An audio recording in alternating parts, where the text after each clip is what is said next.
The signal. The quiet monotony of Deep Space Monitoring Station Omega-7 was shattered by an unexpected alert. Dr. Sanjay Mehta nearly dropped his coffee mug as the detection system blared to life, signaling the receipt of a transmission unlike any they had cataloged before. "Sir, you need to see this," called Mehta to his supervisor, Dr. Eleanor Chen. "The signal's pattern is definitely artificial, but it's not matching any known human transmission protocol." Dr. Chen hurried over, her experienced eyes widening as she studied the waveform display. Origin. Approximately 42 light-years out, near the Cygnus constellation. Within an hour, Station Omega-7 was buzzing with activity as specialists worked to decode the mysterious transmission. The station's advanced quantum computers processed the signal's mathematical sequences, gradually extracting meaning from the alien communication. "It's a distress call," announced Dr. Chen to the assembled team 18 hours later. And not just any distress call. It's addressed specifically to Earth. Captain Alina Rice sat rigid in her chair as Admiral Hassan briefed the United Earth Defense Council. The holographic display showed the translated message hovering above the conference table. "To the warriors of Terra, the Deathworlders of Sol System, we, the Sylphid Conclave, face extinction at the hands of the Krell Dominion. Our peaceful ways leave us defenseless against their brutality. Legends speak of your kind, evolved on a harsh world, tempered by survival against all odds. We need your strength. Please help us. Coordinates and navigation data attached." "Deathworlders?" questioned Defense Minister Okafor, her brow furrowed. "They make us sound like monsters." "It's likely a reference to Earth's high gravity, atmospheric composition, and biodiversity," explained xenobiologist Dr. Takahashi. "From what we can decipher, the Sylphids evolved on a world with minimal environmental pressures. To them, our ability to thrive on Earth would seem almost supernatural." Captain Rice listened intently. As commander of the newly commissioned UES Dauntless, Earth's first true deep space military vessel, she knew why she had been summoned to this meeting. "The question before us is simple yet profound," said Admiral Hassan, his weathered face solemn. "Do we respond to this call? Do we involve humanity in an interstellar conflict when we've barely established ourselves beyond our solar system?" The debate raged for hours. Some council members advocated for caution, arguing that Earth should focus on its own development before entangling itself in alien affairs. Others saw a moral imperative to help a civilization in need, especially one that had specifically reached out to humanity. "We can't ignore this," Captain Rice finally spoke, her voice cutting through the arguments. All eyes turned to her. "The Sylphids sent this message 42 years ago. For all we know, they could already be extinct. But they reached out to us specifically, across vast distances, because they believe humans could help when no one else could. If we ignore this call, what does that say about humanity's place in the cosmos?" The room fell silent. Admiral Hassan nodded slowly. "Captain Rice speaks wisdom. Additionally, there's a strategic consideration. If these Krell conquerors exist, and they're expanding their territory, it's only a matter of time before they discover Earth. Better to meet them on our terms than wait for them to arrive on our doorstep." 3 days later, the decision was made. Humanity would answer the Sylphids' call. The next 2 weeks were a flurry of activity as the expedition force was assembled. The UES Dauntless would lead a small fleet of 5 ships, including 2 science vessels and 2 military support craft. Captain Rice handpicked her crew, selecting specialists who combine technical expertise with adaptability, the hallmark of human survival. "We're venturing into uncharted space to face an unknown enemy," Rice addressed her assembled crew in the Dauntless's cavernous hangar bay. "The Sylphids have provided jump coordinates that should allow us to traverse distances that would otherwise take generations. Our mission is threefold: assess the situation, provide aid to the Sylphids if possible, and gather intelligence about the Krell threat." Commander Alexei Volkov, her tactical officer, stepped forward. "Based on the data transmitted by the Sylphids, We've developed preliminary analyses of Krell capabilities. They appear to favor energy-based weaponry and rely heavily on overwhelming force rather than tactical finesse. Their ships are larger than ours, but potentially less maneuverable. Dr. Maya Rodriguez, the expedition's lead xenobiologist, continued the briefing. The sylphids themselves appear to be a photosynthetic species, absorbing energy directly from their star. They developed technology to compensate for their physically fragile nature. The Krell, by contrast, evolved as apex predators on a high-radiation world with extreme seasonal variations. "So they're tough," commented Lieutenant Commander Jackson, the chief engineer. "How do our systems match up against theirs?" "Unknown," admitted Commander Volkov. "But humanity has always excelled at asymmetric warfare. We'll adapt as necessary." Captain Rice studied the faces of her crew. Determined, focused, perhaps a bit afraid, but resolute. Humans had spent millennia fighting each other, developing increasingly sophisticated methods of warfare. Now those skills would be put to use defending another species. "The jump drive systems have been calibrated using the sylphid coordinates," reported Lieutenant Commander Jackson. "Theoretical models suggest we'll experience subjective time dilation during transit, but the entire journey should take approximately 3 weeks from our perspective." "And if the theoretical models are wrong?" asked Commander Volkov. Jackson shrugged. "Then we could arrive in minutes, years, or never at all. This is untested technology we're adapting from alien specifications." Captain Rice allowed herself a small smile. "Humanity's greatest strength has always been our willingness to leap into the unknown. Prepare for departure in 6 hours."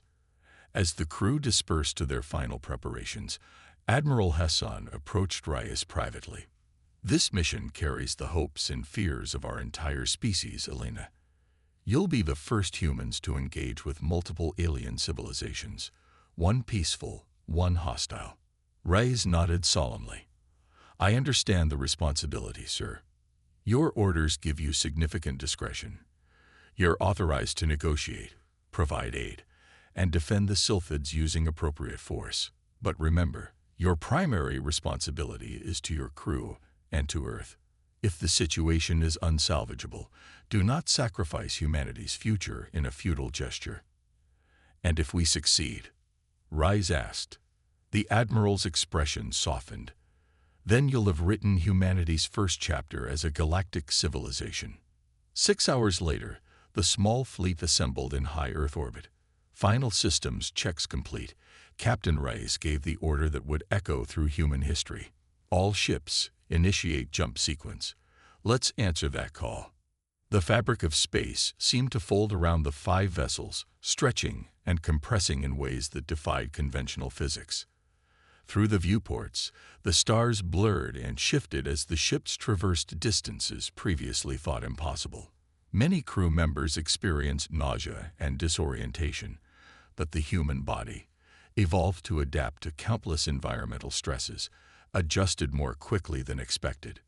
During the 3-week journey, Captain Rice drilled her crew relentlessly. Combat simulations, first contact protocols, emergency procedures. Nothing was left to chance. The science teams analyzed and reanalyzed the sylphid data, extracting every possible insight about both alien species.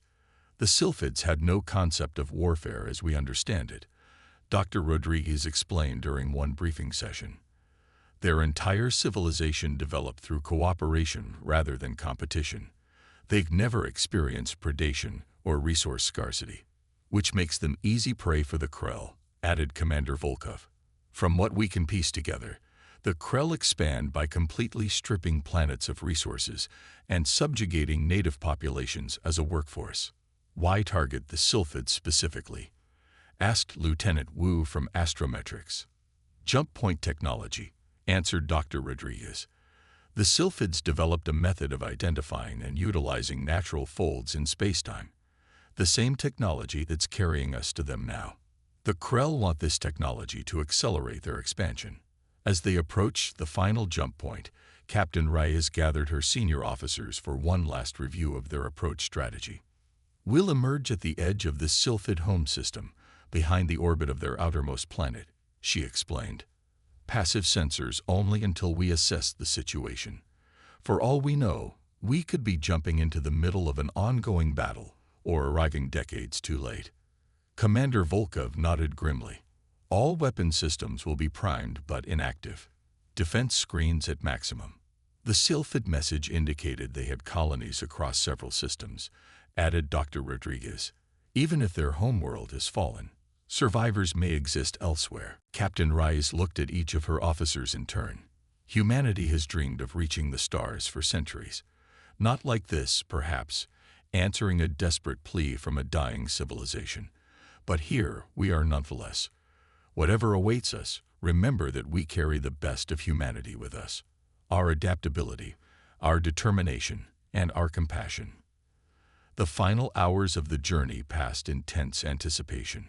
Crew members recorded personal messages for their families, checked and rechecked their stations, or simply sat in quiet contemplation of the momentous threshold they were about to cross.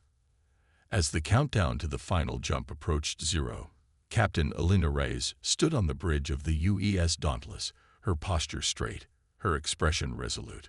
Whatever lay on the other side of this jump, salvation or doom, gratitude or horror, humanity was about to announce its presence to the wider galaxy. All ships, execute final jump, she commanded. The universe twisted around them one last time, and the fleet emerged into the Sylphid home system. The sight that greeted them would be etched into human history forever. First contact. The Sylphid home system was a graveyard. The fleet emerged from the jump point into an orbital debris field that had once been a thriving civilization. Shattered stations and fractured ships drifted in silent orbits around a blue-green world scarred with impact craters. The planet's atmosphere swirled with storm systems generated by the thermal disruption of orbital bombardments. Life signs? Captain Rice asked, her voice hushed. Lieutenant Wu worked her sensor array with practiced precision. Scattered readings from the planet's surface, concentrated in the southern hemisphere. Several larger groupings that might be refugee settlements. Also detecting artificial structures in orbit around the second moon. Active power signatures. Krell presence. Commander Volkov studied the tactical display. 3 large vessels in high orbit. Design matches the Sylphid data on Krell warships. Dozens of smaller craft moving between the ships and the surface. They're still here, Rice murmured. Still stripping the planet. Captain, called Communications Officer Lieutenant Park. I'm receiving a transmission from the surface. It's using the same encoding as the original Sylphid message. Put it through. The main view screen flickered, revealing a being that seemed almost ethereal. The Sylphid had translucent skin that rippled with patterns of bioluminescence, 4 graceful limbs, and large, expressive eyes. Its body swayed gently, like a plant in a breeze. Earth vessels, the alien spoke, its voice translated through the ship's computers with a musical quality. I am Guardian Elis of the Sylphid Conclave. After so long, you came. Reyes stepped forward. Guardian Elis, I am Captain Elena Reyes of the United Earth Defense Force. We received your distress call and have come to render assistance. The Sylphid skin pulsed with blue light. Many believed Earth would not answer. The journey is vast, and your species was young when we sent our plea. We're still young, Rice acknowledged, but we couldn't ignore a call for help. What's your situation? The alien's luminescence dimmed. The Krell arrived 11 cycles ago. Our orbital defenses were designed for deflecting asteroids, not resisting invasion. They targeted our environmental regulation systems first, creating atmospheric disruptions that disabled much of our technology. We've been fighting a losing battle ever since. How many survivors? Perhaps 20% of our population. The Krell take prisoners to work in their resource extraction operations. Many more died in the initial bombardment or from the environmental collapse that followed. Commander Volkov leaned close to Reyes. Captain, the Krell ships have altered course. They've detected us. Reyes nodded. Guardian Elis, we need to continue this conversation, but the Krell warships are moving in our direction. Can you direct us to a secure location where we can rendezvous? Yes. There is a settlement in the southern polar region, shielded by the planet's magnetic field. I will transmit coordinates. We'll be there soon. Rise out. As the transmission ended, the bridge crew turned to their captain. The moment of decision had arrived. Options. Rise asked. The Krell vessels outmass us significantly, reported Commander Volkov. Based on the Sylphid data, their weapons have greater range and power than ours, but their targeting systems are relatively unsophisticated. They rely on overwhelming force rather than precision. Lieutenant Commander Jackson spoke up from engineering. Their ships appear to use a crystalline lattice for their hull structure, efficient for distributing energy, but potentially brittle under kinetic impacts. So our railguns might be effective. Rise nodded. Dr. Rodriguez, what can you tell us about Krell psychology? The xenobiologist looked up from her station. They're hierarchical and territorial. They respect strength and despise weakness. Their society is built around dominance displays and ritual challenges. A plan began to form in Raya's mind, drawing on humanity's long history of asymmetric warfare. Here's what we're going to do. The Dauntless will approach the Krell vessels openly while the rest of the fleet uses the debris field for cover. Commander Volkov, prepare a narrow-band transmission to the Krell ships.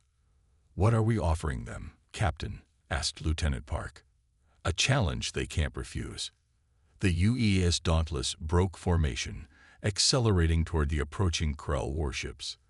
The alien vessels were massive, their hulls gleaming with a crystalline sheen that resembled polished obsidian. Red energy signatures pulsed along their surface, powering weapons that could vaporize a human vessel in seconds. They're scanning us, reported Lieutenant Wu. Active sensors probing our hull composition and energy outputs. Let them look, Rice said calmly. Lieutenant Park, transmit our message. The communications officer nodded. Broadcasting now. On the Krell command ship, Supreme Hunter Krax observed the approaching alien vessel with 4 pairs of compound eyes. The translator implant in his brain stem processed the incoming transmission. Attention Krell vessels. This is Captain Alina Reyes of the United Earth Defense Force. You have invaded Sylphid space and committed acts of aggression against a peaceful species. We demand you cease hostilities and withdraw from this system immediately. Krax's mandibles clicked in amusement. Another soft-world species come to die. The vessel was tiny compared to a proper Krell warship, though its design was unfamiliar. Scan complete, Supreme Hunter, reported his sensor officer.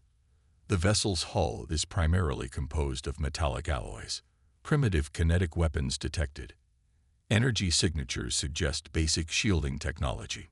No threat to us. Krax decided. Prepare tow. The transmission continued. Supreme Hunter, I invoke the right of singular combat, as is your tradition. My ship against your flagship. If we prevail, you will release all Sylphid captives and withdraw from this system. If you prevail, Earth will not interfere further in your conquest. Krax froze. How did these primitives know of the sacred combat right? How did they know his title? The crew looked to him, awaiting his response. To refuse a formal challenge would bring dishonor, something no Krell commander could bear. Accept the challenge, he commanded. Prepare main batteries. We will obliterate this impudent vessel and continue our harvest. On the Dauntless, Rise watched the largest Krell ship break formation and move toward them.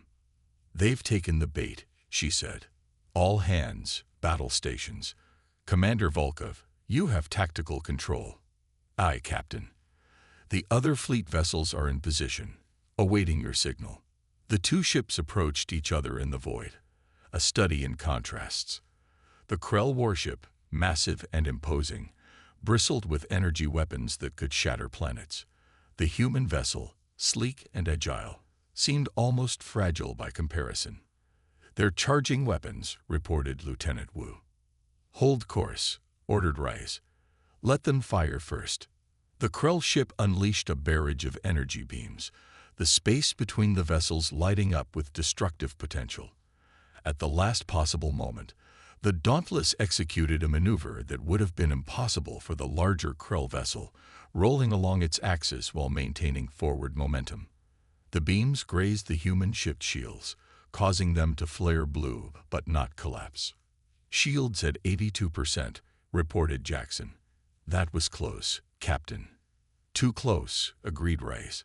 "But now we know their firing solution. Volkov, counterattack pattern Alpha."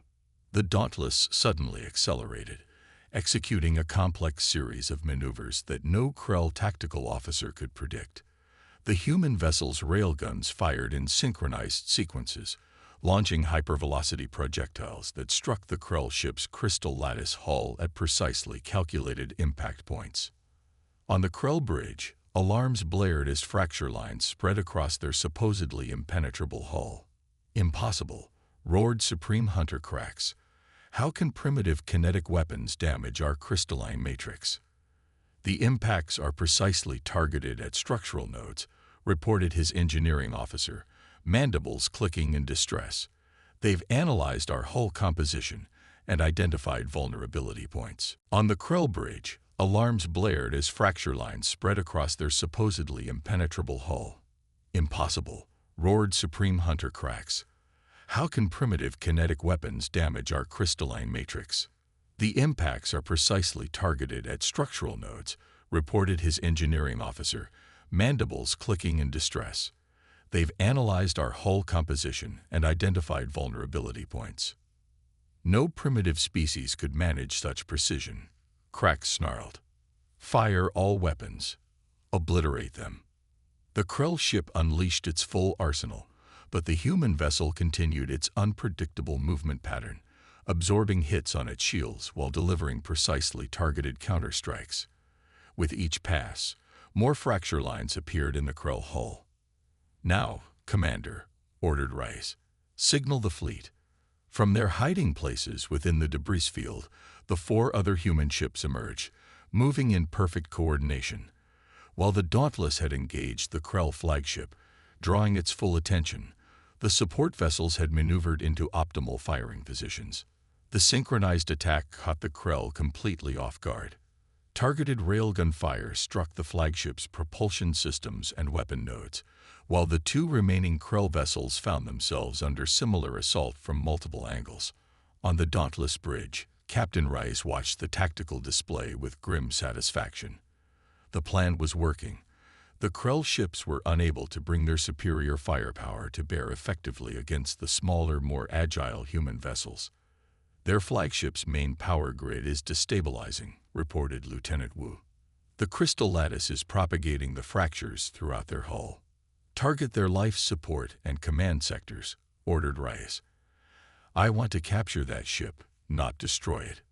The battle continued for another 20 minutes, a dance of precision versus power.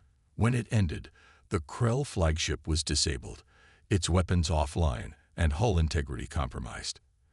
The other 2 warships, facing similar outcomes, had retreated to the far side of the system. "Supreme Hunter Krax is requesting communication," announced Lieutenant Park. "Put him through," Rice said, straightening her uniform. The view screen displayed a being that resembled an upright insectoid, with a chitinous exoskeleton and compound eyes that glittered with alien intelligence. Mandibles clicked in what the translation algorithm identified as extreme agitation. "How?" demanded Krax. "How did inferior beings in inferior vessels defeat Krell warships?" Rice allowed herself a small smile. "You mistake technology for superiority, Supreme Hunter. Humanity evolved on a world that tried to kill us every day. Predators, diseases, natural disasters, and each other. We survived because we learned to adapt, to analyze, and to overcome challenges through intelligence rather than brute force." "Deathworlders," Krax hissed, the translator giving the word a tone of reluctant respect. "Yes," acknowledged Rice. "Now about the terms of our combat right. You will release all Sylphid prisoners and withdraw your forces from this system immediately." The insectoid's mandibles clicked rapidly. "The Krell Empire does not." "The Krell Empire just lost 3 warships to a species they considered primitive, interrupted Rice. How will your council of hunters react when they learn their supreme hunter was defeated by inferior beings? We can end this honorably, or we can continue until your entire force is disabled. Choose. Hours later, Captain Rice stood on the surface of the Sylphid homeworld, breathing alien air through a filtration mask. The atmosphere was still turbulent from the Krell bombardment, but already the resilient ecosystem was beginning to recover. Around her, Sylphids moved with their characteristic flowing grace, their skin pulsing with patterns of light that expressed emotions beyond human comprehension. Guardian Illis approached, accompanied by a council of elder Sylphids. The Krell are withdrawing, the Guardian announced. All our captive people are being released. You have accomplished in a single rotation what we could not achieve in 11 cycles of resistance. We had advantages you didn't, Rice replied. Our species evolved to fight. Yes, agreed Elis, luminescence shifting to a contemplative blue. We have observed your battle tactics with great interest. Your ships moved in ways we would never have conceived, targeting weaknesses we could not perceive. Dr. Rodriguez, who had accompanied Rice to the surface, addressed the Guardian. Your message called us Deathworlders. You knew what humans were capable of. We had theories, admitted Elis. Our long-range observations of Earth revealed a planet of extreme environmental variation, teeming with life in constant competition. We hypothesized that any intelligent species evolving in such conditions would develop extraordinary adaptive capabilities. We had theories, admitted Elis. Our long-range observations of Earth revealed a planet of extreme environmental variation, teeming with life in constant competition. We hypothesized that any intelligent species evolving in such conditions would develop extraordinary adaptive capabilities. You were right, Rice said. But those same capabilities that make us effective warriors also drive us to protect those who cannot protect themselves. Humanity has a long history of fighting against oppression. The Guardian's skin rippled with golden light. Then perhaps the universe has found its balance. The Sylphids create and connect. The Krell destroy and dominate. And humans, we adapt, finished Rice. We change. Sometimes we fight. Sometimes we build.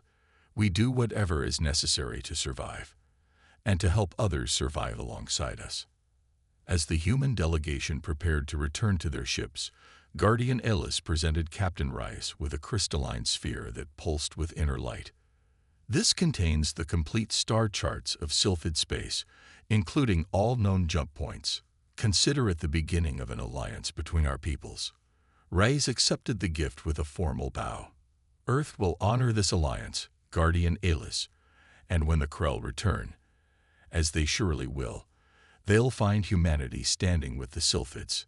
Back aboard the Dauntless, Captain Rice recorded her official mission report for transmission to Earth. The quantum entanglement communicator would deliver her message instantly across the 42 light-years that separated them from home. The mission to answer the Sylphid distress call has been successful, she dictated. The Krell forces have withdrawn from the system, and we have established formal diplomatic relations with the Sylphid Conclave. This encounter has confirmed what many theorized. Earth's challenging environment has produced a species uniquely adapted to survive and thrive in the wider galaxy. Commander Volkov entered her ready room with a data tablet. Final assessment of the Krell threat, Captain. Based on captured data and Sylphid intelligence, the Krell control approximately 17 star systems in this sector. Their expansion has been aggressive but methodical. And now they know about humans, Rice noted. Yes. The question is what they'll do with that knowledge. Their defeat here was unprecedented in their history. Rice considered this. They might regroup and return with a larger force, or they might decide that humans are too unpredictable to confront directly. Either way, said Volkov, humanity has announced its presence to the galaxy in a rather dramatic fashion. Captain Rice smiled. Not how we planned our first major interstellar engagement, but perhaps exactly how we needed it to happen. The galaxy now knows that Earth produces warriors willing to stand against oppression, and capable of winning. As the human fleet prepared for the journey home, carrying diplomatic representatives from the Sylphid Conclave and valuable data about both alien species. Captain Alina Rice stood at the viewport of her bridge, gazing at the blue-green world they had helped save. Humanity had answered a desperate call from across the stars, and, in doing so, had defined its place in the galactic community. Not as conquerors like the Krell, nor as passive creators like the Sylphids, but as adaptable, determined protectors, Deathworlders who had turned the harsh lessons of their evolution into strengths that could reshape the future of multiple civilizations. The stars beckoned, and humanity was ready to answer.